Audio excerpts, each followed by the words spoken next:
참배스님, 참배스님, 성경을 열심히 배우는 여러분들을 만나 뵙게 돼서 대단히 반갑습니다. 오늘 가르침할 제목은 세례받은 천주교 신자는 다 하늘나라에 간다, 이런 제목으로 가르침을 합니다. 한번 따라해 보시기 바랍니다. 세례받은 천주교 신자는 다 하늘나라에 간다. 왜 제가 이런 제목으로 가르침을 하게 됐느냐 하면은, 저는 몇 대째 천주교 집안에서 태어났습니다. 어려서부터 아무것도 모르고 그냥 성당에 다닌 거예요. 뭐 교리를 제대로 배워본 적도 없고, 그런데 그렇게 신앙생활 했을 때 어른들이 무슨 얘기를 했냐면은, 잘해서 연옥이라도 가봤으면 좋겠다라는 말을 해서 저 자신도 나도 연옥이라도 가봤으면 좋겠다 그랬어요. 왜? 구원에 대해서 모르니까, 세례받은 은혜가 얼마나 큰지 모르니까는 그냥 남들이 하는 대로, 그리고 잘못하면 지옥 가는 줄 알았어요. 근데 지금도 현재 신자들도 비슷해. 성당에 왜 다니냐면 잘 몰라. 그래서 제가 특강을 다니면서 신자들에게 질문을 먼저 합니다. 가르침하기 전에. 나는 구원받았기 때문에 하늘나라 갈 수 있다라고 생각하는 사람 손 들어보세요. 그러면 100명 중에 한 5명이 요래다가 말해요. 이렇게 못 들어요. 왜? 확신이 없으니까. 갈 것 같긴 한데 하고 이렇게 한 5명 정도, 나머지는 가만히 있는 거야. 그러면 알아서 가만히 있냐? 모르니까 가만히 있는 거예요. 전혀 확신이 없으니까. 그래서 이것은 우리 가톨릭의 큰 문제거리다. 이거를, 구원의 은혜를, 세례받은 은혜가 얼마나 크고 좋은지를 확실하게 가르쳐줘야 열심히 믿다가 하늘나라까지 가는데, 이것을 확실하게 누군가가 안 가르쳐주다 보니까 미지근한 신앙생활하다 어떤 시련 고통이면 냉담만 하게 되는 거예요. 그러다가 심지어 타종교로 가기도 하고, 이것이 우리 현실이에요. 그래서 이것을 가르쳐야 되겠다는 생각이 강하게 들어서 오늘 여러분들 앞에서 강의를 하게 된 것입니다. 탈출기는 이스라엘 민족이 이집트에 종살이 갔다 나온 사건입니다. 이스라엘 민족이 이집트에 종살이 간 것은 하나님의 원대한 계획에 의한 것이었습니다. 하나님의 원대한 계획은 하나님께서 이루실 구원이 무엇인지 알게 하기 위한 것이었습니다. 이스라엘 민족이 이집트에서 종살이한 지 430년이 되자 하나님께서 이스라엘 민족을 구원할 때가 되셨습니다. 그래서 하나님께서 모세를 시켜 내 백성 이스라엘 민족을 이끌어내라 하고 말씀하셨습니다. 모세가 하나님의 소명을 받았을 때 나이가 80세였습니다. 하나님께서는 모세에게 여러 가지 능력을 주셨습니다. 하나님의 소명을 받은 모세가 이스라엘 민족을 구원하려고 형 아론과 함께 이집트의 파라오를 찾아갔습니다. 파라오란 왕, 임금을 말하는 것입니다. 모세가 파라오를 찾아가서 히브리인들의 하나님께서 저에게 나타나셨습니다. 그러니 저희가 광야로 사흘 길을 걸어가 주 저희 하나님께 제사를 드릴 수 있도록 허락해 주십시오. 그러지 않으면 그분께서 흑사병이나 칼로 저희를 덮치실 것입니다 하고 말했습니다. 그러나 파라오가 거절하였습니다. 그리고 더 심하게 일을 시켰습니다. 그러자 하나님께서 모세를 시켜 이적을 일으키게 하셨습니다. 이적이란 기적과 같은 건데 조금 말만 다를 뿐입니다. 모세가 파라오 앞에서 처음 일으킨 이적은 지팡이가 뱀이 되게 하는 것이었습니다. 그런데 파라오가 말을 듣지 않았습니다. 그러자 하나님께서 첫 번째로 물이 피가 되는 재앙을 일으키셨습니다. 그러나 파라오는 마음이 완강해져 그들의 말을 듣지 않았습니다. 그러자 하나님께서 두 번째로 개구리 소동을 일으키셨습니다. 개구리 소동이라는 건, 개구리가 이 온 천지로 돌아다니면서 사람 집에 들어가서 침대까지 파고드는 거예요. 그러니까 아주 까무러칠 일이 벌어지는 거예요. 그런데도 파라오는 거절을 했어요. 그러자 하나님께서 세 번째로 모기 소동의 재앙을 일으켰습니다. 온 천지가 모기가 돼가지고 대드니까 얼마나 괴롭겠어요. 그런데도 파라오는 마음에 완고해져 그들의 말을 듣지 않았습니다. 그러자 하나님께서 네 번째로 등의 소동의 재앙을 일으켰습니다. 등에라는 거 혹시 알아요? 이 소 같은 거 붙여가지고 피 빨아먹는 게 등이에요. 이런 것들이 와서 붙으면 참 어려운 거거든요. 그런데도 파라오는 마음이 완강해져가지고 내보내지 않았습니다. 그래서 하나님께서 다섯 번째로 가축들이 병들어 죽게는 재앙을 내렸습니다. 자, 가축이 다 병들어 죽으면 망하는 거잖아요. 옛날에는 가축이 재산이었는데 재산이 다 없어진단 말이죠. 그래도 파라오는 마음이 완고해져서 백성을 내보내지 않았습니다. 그러자 하나님께서 여섯 번째로 종기가 생기는 재앙을 일으켰습니다. 너도 나도 종기 생겨서 갈아서 박박 굽는 것이 이제 속된 말로 환장한다고 하는 말이 나오는 거예요. 얼마나 갈았겠어요. 그래도 파라오는 마음이 완고해져가지고 말을 듣지 않았습니다. 파라오가 이렇게 말을 안 듣는 것은 하나님께서 그렇게 말을 안 듣게 하셨어요. 왜? 하나님의 큰 일을 하시기 위해서. 일곱째로 우박을 내리게 하여 집짐승을 죽이는 재앙을 일으켰습니다. 나머지 살아있는 집짐승을 막 우박으로 다 때려서 죽이는 거예요. 그런데도 파라오는 마음이 완고해져가지고 이스라엘 자손들을 내보내지 않았습니다. 그러자 하나님께서 여덟 번째로 메뚜기가 풀과 나무의 열매를 먹어 하나도 남지 않게 하는 소동을 일으켰어요. 그럼 풀과 열매를 다 먹어버리면 사람들 못 사는 거예요. 짐승도 못 살고. 그런데도 파라오는 이스라엘 자손들을 내보내지 않았습니다. 그러자 하나님께서 아홉 번째로 사흘 동안 짙은 어둠이 온 땅을 덮어 서로 볼 수 없는 재앙을 일으키셨습니다. 그러니까 내 앞에 누가 있는지도 모를 정도로 깜깜한 게 3일 동안 있었던 거예요. 그러나 파라오는 마음이 완고하여 그들을 내보내려고 하지 않았습니다. 그뿐만 아니라 모세에게 나에게서 썩 물러가라. 다시는 내 얼굴을 보지 않도록 조심하여라. 네가 내 얼굴을 보는 날 너는 죽을 것이다 라고 말했습니다. 그러자 모세가 저도 임금님의 얼굴을 다시는 보지 않겠습니다 라고 말했습니다. 그 후에 하나님께서 열 번째로 이집트에 있는 이집트인들의 마지와 맏배를 죽이는 재앙을 내리셨어요. 즉 파라오의 맏아들인 왕자로부터 감옥에 있는 포로의 맏아들과 짐승의 맏배까지 모조리 죽이셨습니다. 그러자 파라오가 밤중에 모세와 아론을 불러 말하였습니다. 너희도 이스라엘 자손들도 어서 일어나 내 백성에게서 떠나라. 너희가 말하던 대로 가서 주님께 예배 드려라. 너희가 말하던 대로 너희 양과 소도 데리고 가거라. 그리고 나를 위해서도 복을 빌어다오 하고 말했습니다. 그리고 이집트인들도 우리가 모두 죽게 되었구나 하면서 이스라엘 백성에게 자기네 땅에서 어서 떠나가라고 재촉하였습니다. 그래서 이스라엘 자손들은 이집트에서 종살이 한 지 430년 만에 종살이를 끝내고 이집트 땅을 떠나게 된 것입니다. 하나님께서 이집트 땅에는 모든 마지와 맏배를 죽이는 재앙을 일으키셨지만 이스라엘의 마지와 맏배는 죽게 하지 않으셨습니다. 왜냐하면 이스라엘 민족을 구원하시려고 이 모든 재앙을 일으키신 것이기 때문입니다. 이집트 땅에 있는 모든 마지와 맏배가 죽었는데 어떻게 이스라엘 사람들의 마지와 맏배를 살게 하셨는가 보겠습니다. 탈출기 12장 1절에서 12절. 주님께서 이집트 땅에서 모세와 아론에게 말씀하셨다. 너희는 이달을 첫째 달로 삼아 한 해를 시작하는 달로 하여라. 이스라엘의 온 공동체에게 이렇게 일러라. 이달 초 여름날 너희는 가정마다 작은 가축을 한 마리씩, 집집마다 작은 가축을 한 마리씩 마련하여라. 만일 집에 식구가 적어 짐승 한 마리가 너무 많거든 사람 수에 따라 자기 집에서 가장 가까운 이웃과 함께 짐승을 마련하여라. 저마다 먹는 양에 따라 짐승을 골라라. 이 짐승은 1년 된 흠없는 수컷으로 양이나 염소 가운데서 마련하여라.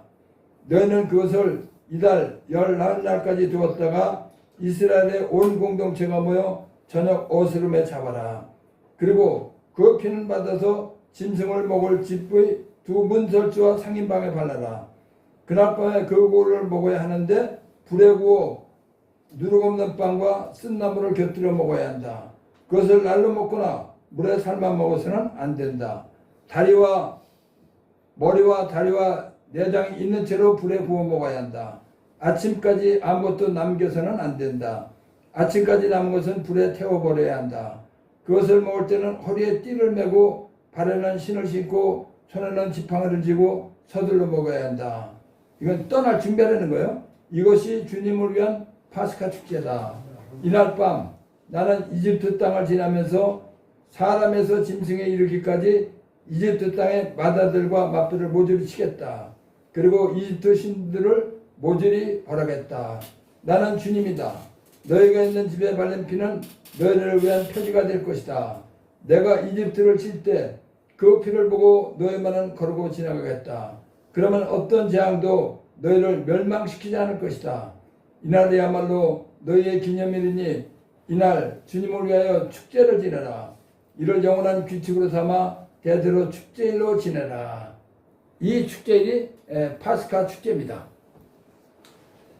하나님께서 이스라엘 백성을 구원하시기 위해서 지금 일을 하시는 거예요. 그런데 파라오가 말을 안 들으니까, 이집트의 왕이 말을 안 들으니까 마지막 재앙을 내리신 것이 이집트의 마지. 그러니까 이집트인이 난 마지는 왕이든 귀족이든 보통 사람이든 포로든 마지는 싹 다 죽여버린 거예요. 그리고 짐승의 마뼈까지 싹 다 죽였어. 그런데 이집트에 있는 사람을 다 죽이다 보면 이스라엘 백성도 죽어야 되거든요. 그런데 하나님께서는 지금 이스라엘 백성을 살리시기 위해서 이 일을 하시는 거니까 이 탈출기 10장 말씀처럼 짐승 한 마리를 잡아서 죽이고 그 고기를 먹어라. 그리고 그 피를 문설주에 발라놔라. 상인방에다가. 그러면 하나님께서 이스라엘을 치러 지나가실 때 피가 발린 집은 하나님 말씀대로 순종한 집이니까 이스라엘 사람들의 집이라는 걸 아니까 그 집은 그냥 거르고 지나가겠다. 그러니까 이스라엘 민족은 안 죽이겠다 이 말씀이에요. 왜? 이스라엘 민족을 구원하러 오시면서 이스라엘 민족을 죽이면 안 되잖아요.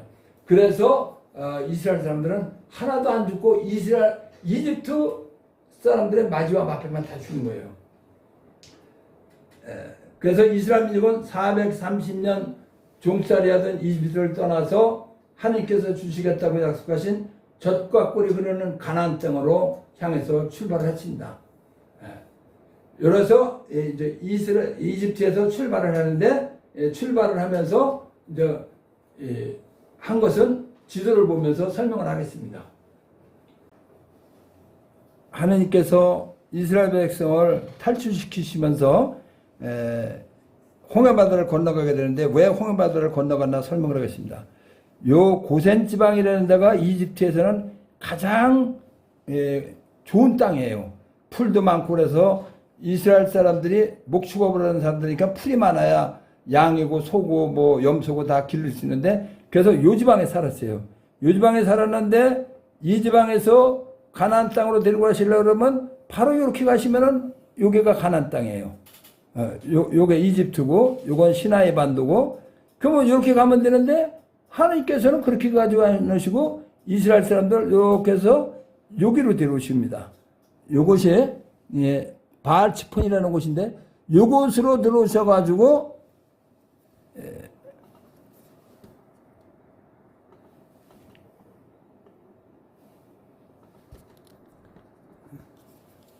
이 바알치폰으로 데려오셔가지고 이 홍해바다를 가르고 건너가십니다.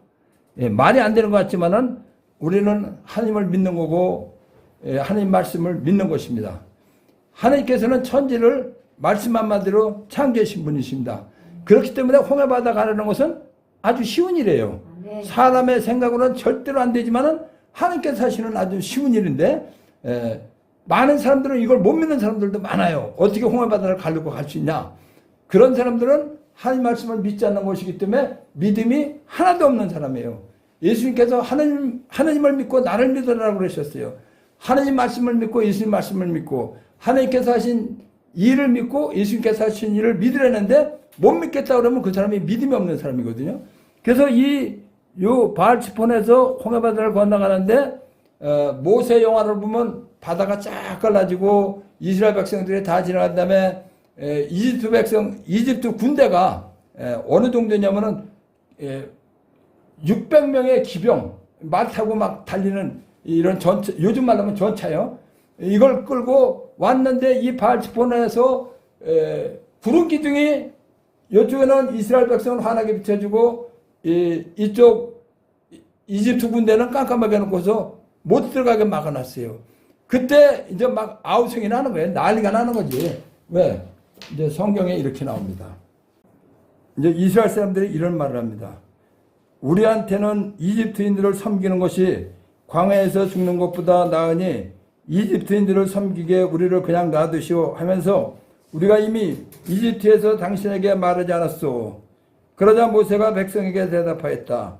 두려워하지들 마라. 똑바로 서서 오늘 주님께서 너희를 위하여 이루실 구원을 보아라. 오늘 너희가 보는 이집트인들을 다시는 영원히 보지 않게 될 것이다. 주님께서 너희를 위하여 싸워주실 터이니 너희는 잠자코 있기만 하여라. 주님께서 모세에게 말씀하셨다. 너는 어찌하여 나에게 부르짖느냐. 이스라엘 자손들에게 앞으로 나아가라고 일러라. 너는 네 지팡이를 들고 바다 위로 손을 뻗어 바다를 가르고서 오는 이스라엘 자손들이 바다 가운데로 마른 땅을 걸어 들어가게 하여라. 나는 이집트인들의 마음을 완고하게 하여 너희를 뒤따라 들어가게 하겠다. 그런 다음 나는 파라오와 그의 모든 군대, 그의 병거와 기병들을 쳐서 나의 영광을 드러내겠다. 내가 파라오와 그의 병거와 기병들을 쳐서 나의 영광을 드러내면 이집트인들은 내가 주님임을 알게 될 것이다. 이스라엘 군대 앞에 서서 나아가던 하나님의 천사가 자리를 옮겨 그들 뒤로 갔다. 구름 기둥도 그들 앞에서 자리를 옮겨 그들을 뒤로 가셨다. 그리하여 그것은 이집트 군대와 이스라엘 군대 사이에 자리 잡게 되었다. 그러자 그 구름이 한쪽은 어둡게 하고 다른 쪽은 밤을 밝혀주었다. 그래서 밤새도록 아무도 이쪽에서 저쪽으로 다가갈 수 없었다. 모세가 바다 위로 손을 뻗었다.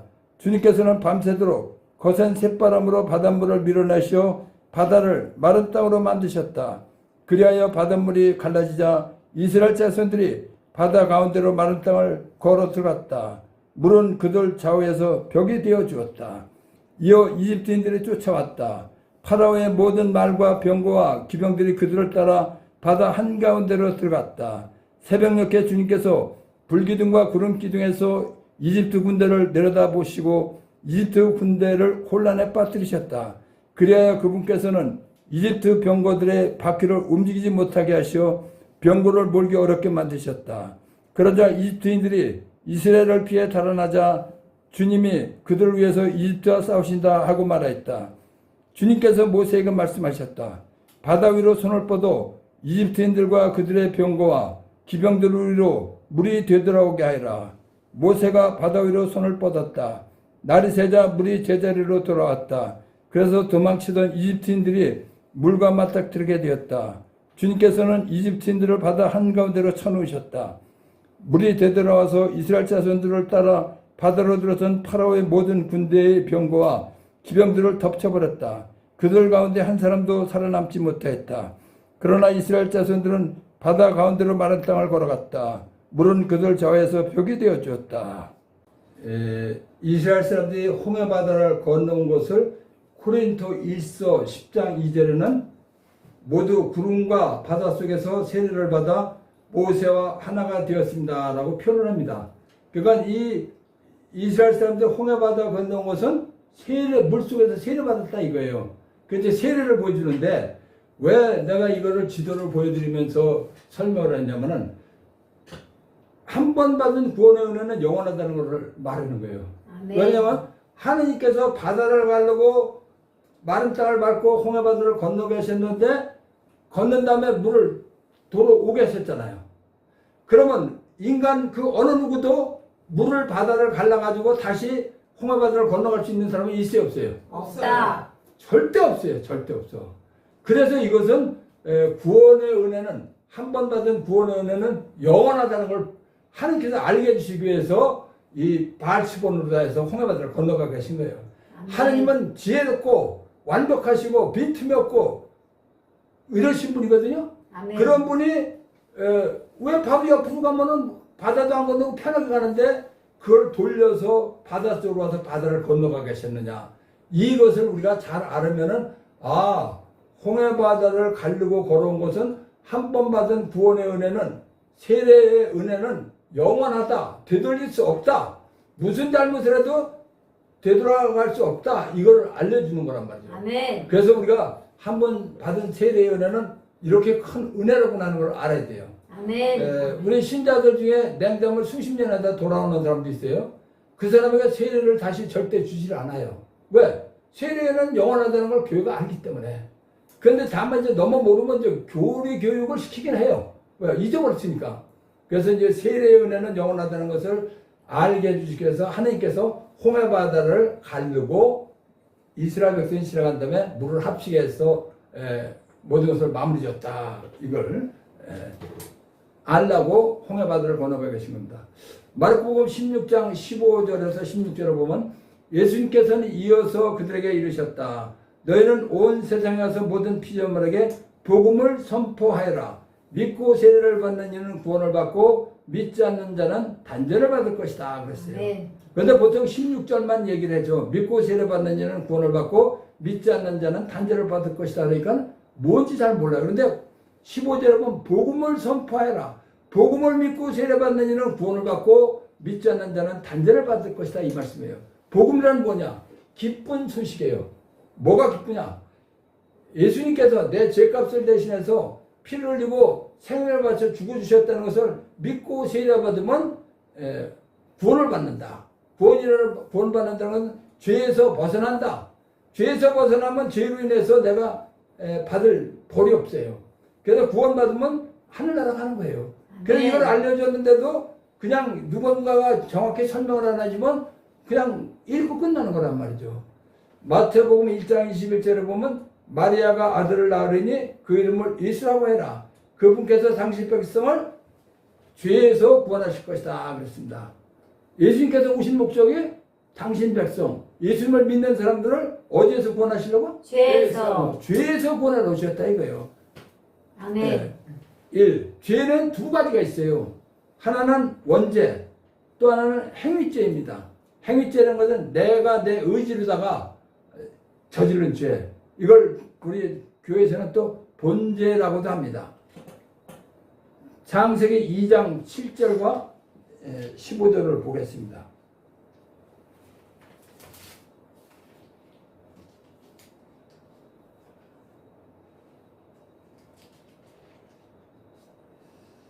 그때 주 하나님께서 흙의 먼지로 사람을 빚으시고 그 코에 생명의 숨을 불어넣으시니 사람이 생명체가 되었다.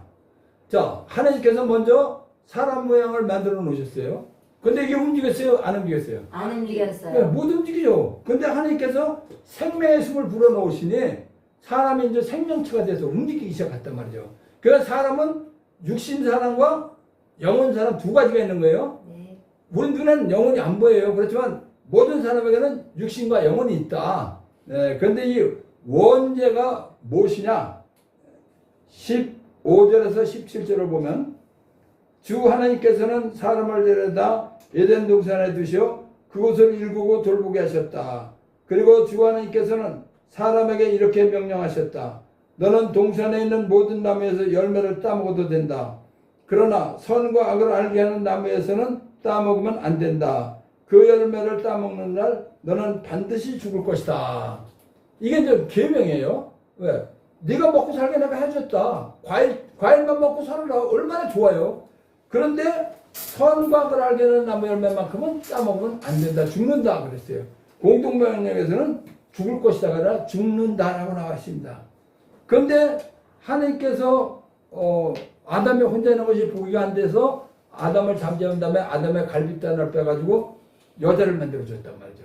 근데 이 여자가 어느 날 뱀을 만났을 때 뱀이 여자에게 물어봅니다. 하나님께서 이 동산에 있는 과일나무 열매를 먹지 말라고 하셨다는데 정말이냐? 그랬는데 이 하와는 아담으로부터 들은 얘기니까 한 달이 건너가면 정확해요? 부정확해요? 부정확해요. 네, 부정확한 거예요.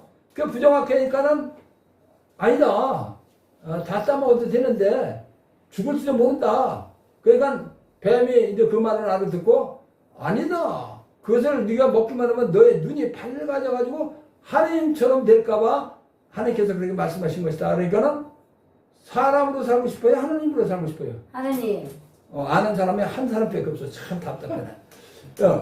그 사람으로 살아가는 것보다 하나님이 사랑해 주니까는 그걸 따먹었단 말이죠. 그가 진짜 눈이 이제 밝아졌는데 뭐가 밝아졌냐? 우리가 벌어먹고 있네? 옷도 하나 안 입었네? 뭐 걸치지도 않았네? 이게 보였단 말이죠.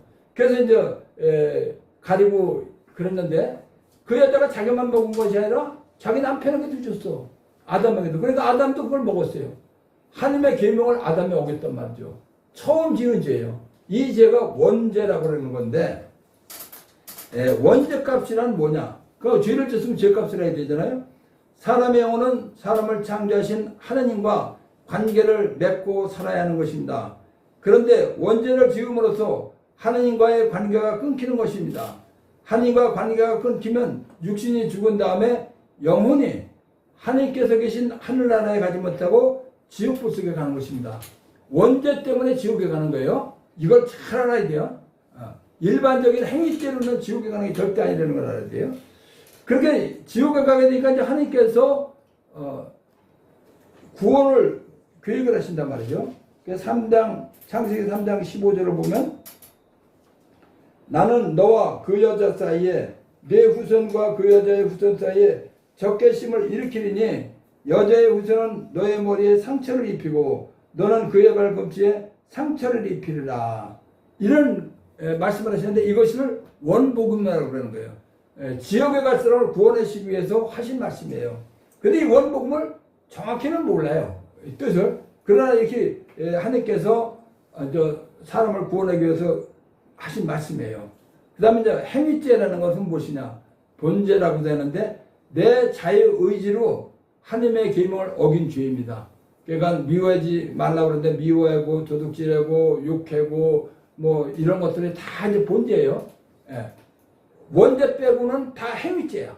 이 행위죄 값은 율법을 어기면 즉 죄를 지으면 육신을 죽이는 거예요. 영혼을 죽이는 건 아니에요. 육신을 죽이는 거예요. 구원자로 오신 예수님께서는 사람을 죄에서 구원하시기 위해서 사람의 모든 죄, 즉 원죄와 행위죄 값을 대신해서 십자가에서 피를 흘리시고 생명을 바쳐 죽어주셨습니다. 그래서 마르코복음 16장 15절 16절 말씀대로 복음을 믿고 세례받으면 예수님께서 내 죄값을 대신해서 죽어주셨다는 걸 믿고 세례받으면 지옥에 갈 원죄와 모든 행위죄 값에서 구원받는 것입니다. 죄에서 구원받으면 영원히 행복한 하늘나라에 가서 사는 것입니다. 그러나 믿지 않으면 원죄가 있기 때문에 지옥불 속에 가는 것입니다. 예수님께서 죽어주시는데 어떻게 우리가 구원을 받는가? 레위기 4장 1절을 보면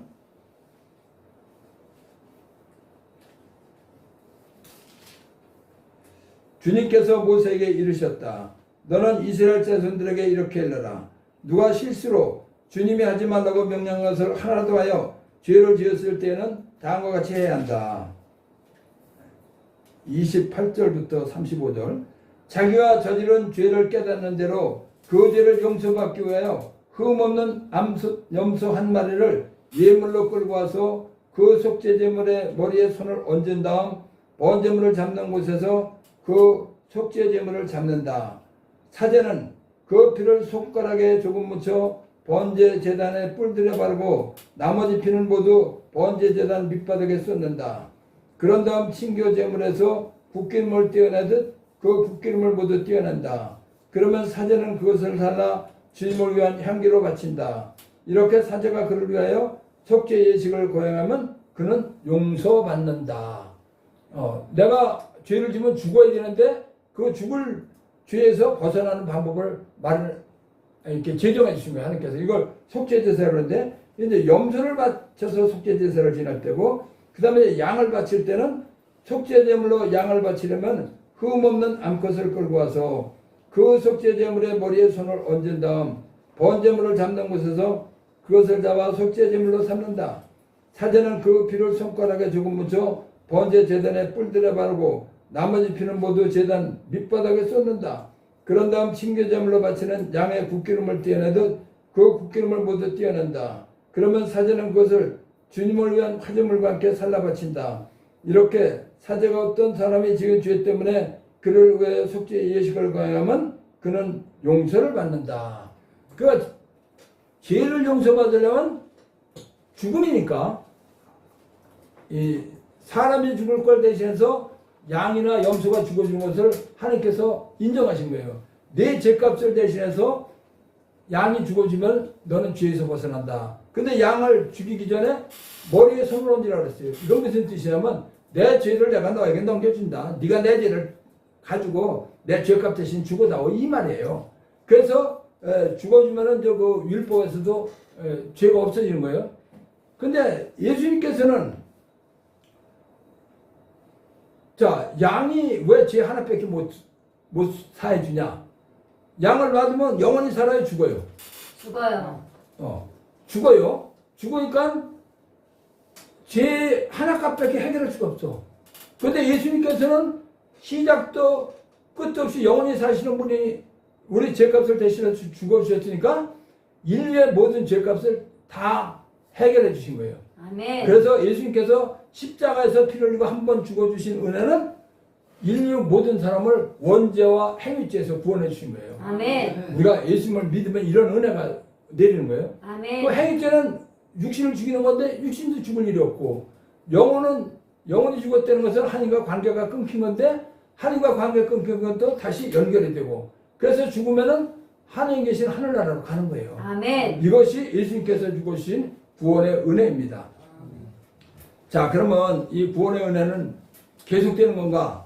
로마서 11장 29절을 보면 하나님의 은사와 소명은 철회, 취소될 수 없는 것이기 때문입니다. 그랬어요. 아멘. 공동번역에서는 하나님께서 한 번 주신 선물이나 선택의 은총은 다시 거두어 가시지 않습니다. 아멘. 그러니까 구원의 은혜는 취소되지 않는다 라는 것을 말하는 것이고 아까 설명했던 대로 홍해바다를 건넌 것을 예를 들어서 설명했지만은 한 번 받은 구원의 은혜는 누구도 원죄로 돌아갈 수 없다 이거예요. 아멘. 그 원죄가 있으면 지옥에 가는데 원죄로 갈 수 없으니까 지옥에 가요 안 가요? 안 가요. 안 가는 거예요. 그래서 우리가 예수님 믿는 건 이렇게 어마어마한 복을 받은 것입니다. 아멘. 구원의 은혜를 부자 아버지가 한 일을 비유로 말하는 것입니다. 요즘에는 돈 단위가 커져서 뭐 1,000억 정도는 돈으로 안 본다고 치자고요. 근데 어느 아버지가 참 큰 부자야. 근데 내 자식은 어떻게 된 게 못 살아. 그럼 아버지가 눈 뜨고 봐요, 못 봐요? 못 봐요. 못 봐요. 그래서 아들이 사는 가장 큰 백화점에 가서 1조 원을 맡겨놨어. 그리고 뭐라고 그러냐면 내 아들이 오면 이 돈에서 항상 계산해 주시오. 그리고 아들한테 가서 얘기를 했습니다. 얘야, 아버지가 어느 백화점에 1조 원을 맡겨놨으니까 네가 먹고 사는 것에서 필요한 것은 거기 가서 다 갖다 먹고 살아라. 그러면 네가 가지고 나오는 한 계산 때문에 무조건 내가 선물했으니까 다 계산이 되는 거다. 이렇게 얘기를 했어요. 그러면 아들이 가서 아주 비싼 명품 가방을 500만 원짜리를 들고 나왔다 쳐요. 일반 명품 가방이 2,500만 원짜리 있는 것 같더라고요. 2,500만 원짜리 가지고 나왔다 쳐.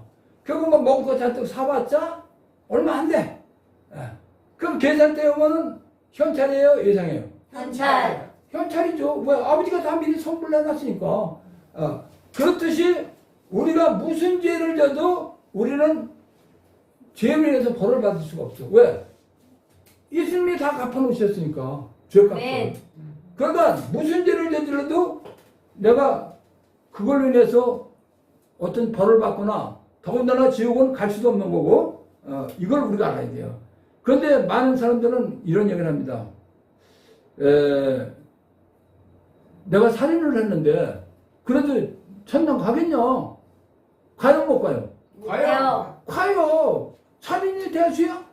왜? 예수님께서 다 갚아놓으시는데 아무리 아멘. 큰 죄라도 아멘. 그러면은 이런 얘기를 해요. 어떤 사람 막 내가 총으로 쏴 죽였어 사람들을 막. 그럼 천주교 신자가 홧김에 그럼 그 사람 천당 가요 못 가요? 가요. 가요. 이걸 모르기 때문에 우리가 문제가 되는 거예요. 그러면 이렇게 얘기할 거예요. 이제 이 자매님들 중에서 아기를 가졌는데 아기를 낳고 싶지 않아. 그러면 아기를 뗀다 그러죠?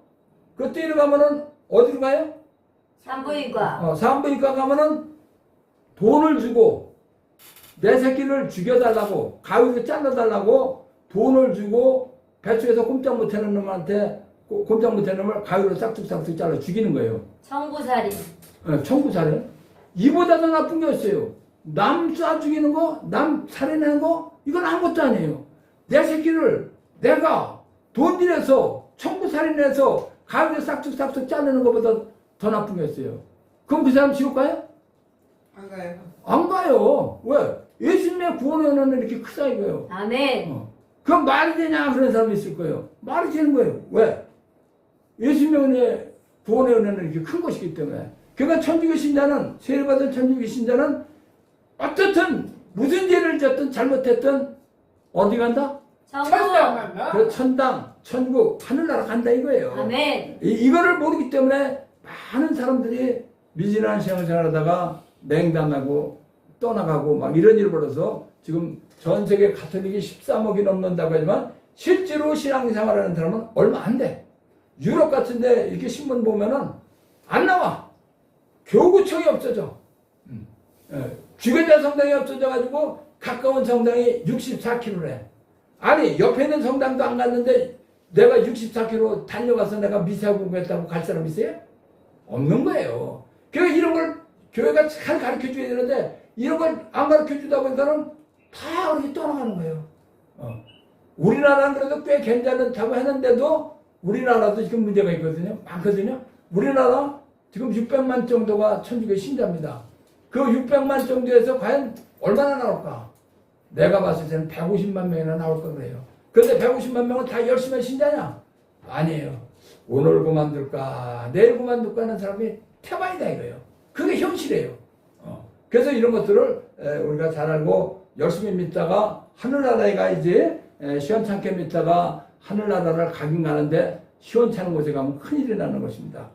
그럼 죄를 져도 하늘나라 간다고 그러는데 요한복음 20장 22절을 보면 예수님께서 고해성사에 대한 것을 만들어 주십니다. 이렇게 이르시고 나서 그들에게 숨을 불어넣으시며 말씀하셨다. 성령을 받아라. 너희가 누구의 죄든지 용서해주면 그가 용서를 받을 것이고 그대로 두면 그대로 남아있을 것이다. 12제자에게 이런 권한을 주신 거예요.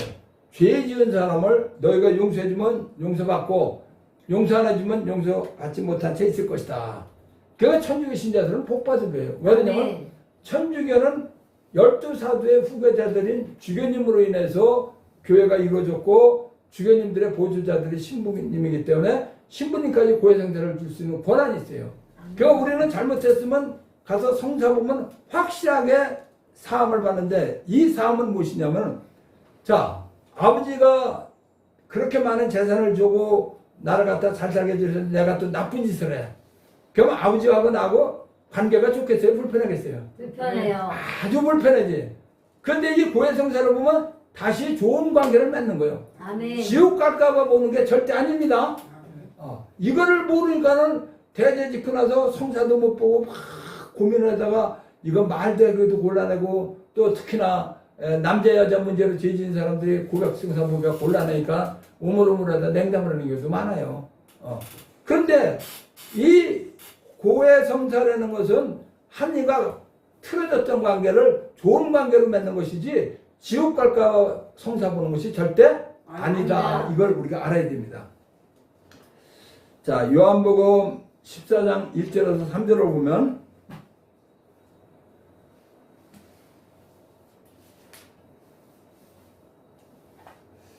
너의 마음이 산란해지는 일이 없도록 하여라. 하나님을 믿고 또 나를 믿어라. 내 아버지의 집에는 거처할 곳이 많다. 그렇지 않으면 내가 너희를 위하여 자리를 마련하러 간다고 말하였겠느냐. 내가 가서 너희를 위하여 자리를 마련하면 다시 와서 너희를 데려다가 내가 있는 곳에 너희도 같이 있게 하겠다. 예수님께서 12제자들에게 하신 말씀이에요. 12제자들은 정말로 큰일을 했어요. 예수님 따라다니면서 고생도 많이 했는데 예수님께서 그만큼 인정을 해주시는 거예요. 거처할 곳이 많다 그랬어요. 하늘나라에는 뭐 할 곳이 많다? 거처할 곳이 많다. 거처할 곳이 많다. 거처라는 것을 사전을 보면 일정하게 자리를 잡고 머무는 곳이에요. 그러니까 일정하게 자리를 잡고 머무는 곳이 하늘나라에는 많다 그랬어요. 넓다라고 안 그러셨어요? 이걸 잘 알아야 돼요. 하늘나라에는 거처할 곳이 많다. 많다. 여기저기 사방에 있다 이거예요. 그러면 그 사방에 있는데 지금 12사도를 하나님께서 예수님께서 데리고 가셔서 같이 있겠다고 했어. 그러면 나 같은 사람이 그 자리에 낄 수 있어요 없어요? 못 끼죠. 우리는 사도를 따라갈 수 없잖아. 그런데 순교한 사람들 있잖아요. 예수님 믿는다고 하나님 믿는다고 목 잘리고 막 이런 사람들. 그 사람들은 대우가 좋겠어요 나쁘겠어요? 좋아요. 좋죠. 그러면 그들이 있을 자리가 있고 그래도 나는 주일날 열심히 미사는 다녔습니다. 그러면 그런 사람들이 있을 자리가 있고 가끔 생각나면 한 번씩 성당에 가고 뭔지도 모르겠다 그러고 왔다 갔다 하는 사람 그런 사람이 있을 자리가 있고 또 냉담한 사람 갈 자리가 있다 이거예요. 왜? 냉담하면 지옥 가요 안 가요? 안 가요. 가요. 안 가요. 냉담해도 안 가는데 그들이 갈 자리가 있다라는 걸 우리가 알아야 됩니다. 고린토 1서 5장 1절에서 5절 보면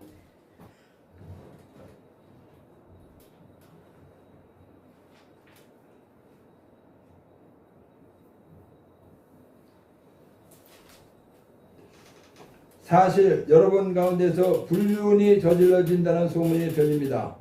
이 교인들에게서도 볼 수 없는 그런 불륜입니다. 곧 자기 아버지 아내를 데리고 산다는 것입니다. 자, 이 말 들으면 놀래요 안 놀래요? 놀래요. 놀래는 게 자기 아버지 아내를 데리고 산다는 거. 이 당시는 돈만 있으면 여자를 4명이고 몇 명이고 데리고 살 수 있는 게 합법이에요. 그러면 남자가 여자를 2번, 3번 찍어두면 점점 늙은 여자 없겠어요? 점점 젊은 여자 없겠어요? 젊은 여자. 젊은 여자 없게 돼 있는 거예요. 그러다 보니까 아버지가 젊은 여자하고 젊은 여자를 얻었는데 본처에서는 쉽게 얘기해서 설명하기 위해서 본처에서는 아들이 보니까 나하고 나이가 비슷해. 뭐 나보다 어리기도 하고. 근데 너무 마음에 드는 거야. 그러니까 아버지 아내고 뭐고 간에 관계없이 내가 데리고 살았단 말이에요. 이게 말이 돼요 안 돼요? 안 돼요. 동양이고 서양이고 이해가 안 가니까 여기 성경에 나오는 거예요. 그런데 여러분은 여전히 우쭐거립니다. 여러분은 오히려 슬퍼하며 그러한 일을 저지른 자를 여러분 가운데서 제거해야 하지 않겠습니까? 나는 비록 몸으로는 떨어져 있지만 영으로는 여러분과 함께 있습니다.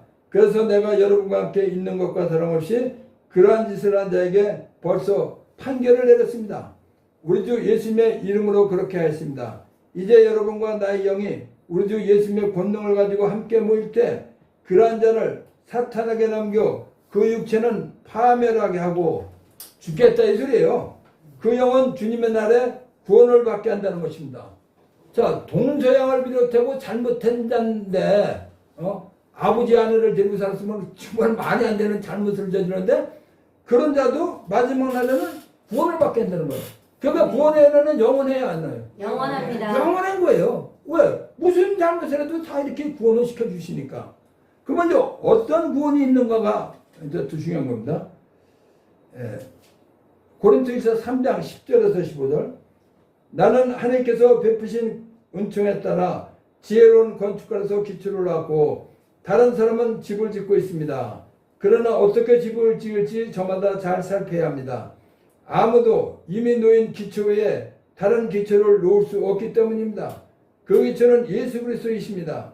그 기초 외에 어떤 이가 금이나 은이나 보석이나 나무나 풀이나 집을 짓는다면 이건 믿음을 얘기하는 거예요. 믿음의 상태를 금은 보석 나무로다가 심판날에 모든 것이 드러나기 때문에 저마다 한 일도 명백해질 것입니다. 그날은 불로 나타날 것입니다. 그리고 저마다 한 일이 어떤 것인지 그 불이 가려낼 것입니다. 어떤 이가 그 기초에 지은 건물이 그대로 남으면 그는 삭슬을 받게 되고 어떤 이가 그 기초에 지은 건물이 타버리면 그는 손해를 입게 됩니다. 그 자신은 구원을 받겠지만 불 속에서 겨우 목숨을 건지듯 할 것입니다. 자, 이 마지막 말. 그 자신은 구원을 받겠지만 불 속에서 겨우 목숨을 건지듯 할 것입니다. 자, 아버지 아내 데리고 사는 사람들, 이런 사람들을 얘기하는 거예요. 냉담한 사람들, 이런 사람들이 여기에 되는데 불 속에서 구원을 받는다. 우리가 텔레비전을 보다 보면은 화재 현장을 보게 됩니다. 그러면 불 속에서 나오는 사람들이 있어요. 본인이 나온 사람도 있고 소방관이 데리고 나오는 사람도 있는데 불 속에서 그 불 속을 헤치고 나왔다면 그 몰골이 어떻게 했어요? 온통 화상하냐? 숨만 쉬었지 죽는 것보다 못할 만큼 힘들단 말이에요. 구원은 받는데 그런 구원이 있다는 거예요. 그래서 우리가 이런 것을 알고 내가 신앙생활을 이왕 천당 가기로 구원받았으면 천당도 좋은 자리 가야겠구나. 아멘. 이런 생각을 가지고 신앙생활을 해야 지혜로운 신앙인이지 뭐가 뭔지도 모르고 그저 그냥 대충 하다가 가면 가고 말면 말고 이런 신앙생활하면 이런 불 속에서 겨우 목숨을 건진 듯한 구원을 받는단 말이죠. 그러면 하늘나라를 가지만 너무 비참한 거야. 우리는 세례받고 구원받았기 때문에 모두가 하늘나라에 갑니다. 그런데 하늘나라에 어떤 곳에 가느냐가 중요한 것입니다. 왜냐하면 하늘나라는 다 똑같은 자리가 아니고 믿음의 상태에 따라서 다르기 때문입니다. 그건 내가 열심히 믿은 사람은 하늘나라도 좋은 곳에 가는 거고 내가 제대로 안 믿었으면 형편없는 데 가는 거고 불 속에서 구원받은 것처럼 자 정말 고통스러운 곳으로 가는 겁니다. 자, 이것을 아파트, 저택, 판자촌 등으로 설명을 해보겠습니다.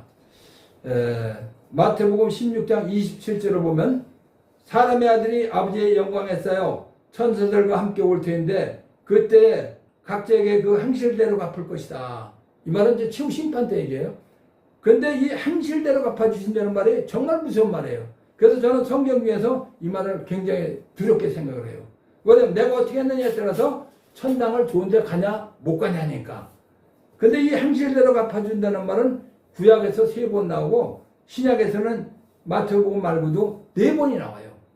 묵시록까지 나와. 그러니까 쉽게 해서 구약에서부터 묵시록까지 행실대로 갚아준다는 말이 계속 나온다. 그러니까 내가 어떻게 살아야 되는가 답이 나오는 거예요. 그래서 우리가 하늘나라도 좋은 곳에 가려면 성경을 배워서 좀 올바르게 알고 신앙생활 잘하고 하나님 복 받고 살다가 하늘나라도 좋은 곳에 가서 영원히 행복해서 사는 사람이 아주 진짜 제대로 된 신앙이냐. 지혜로운 신앙인이고 우리는 그런 신앙이 돼야 됩니다. 아멘.